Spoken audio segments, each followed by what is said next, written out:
dadka badh baa u haysto moodaya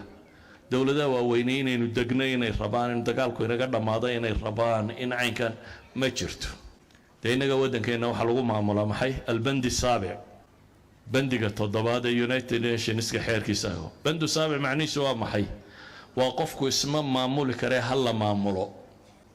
qofku isma maamuli kare ilma yara caruurta aabihi markuu dhinto maxaa la yiraahdaa xoolihiisa ma maamulan kare wuxuu u baahan yahay maxay wasiy cid maamusha oo meel gaarsiisa bandiga kani wuxuu qorayaa waa intaa askar ma yeelan karaan oo istilayaan qoriya ayaan laga iibinin dawladnimada xeebtooda ma ilaashan karaan cid kale ha ilaaliso wax kasta soo qabo waxa ma samayn kartid ilaa iyo ogolaado mooyaane adiga ciidan kale lagu dul dhigo wax kale waxani ma aha jacayl lagu qabo ee waa destabilization waa inaad ku jirto inaad weliga soo kicin Soomaaliya meelaha yar nabadu ka jiraan waa meelaha laga yaabay inaan iyaga askartoodu imanin iyo inta iyaga la socota aanay ku badnayn kole kama madnee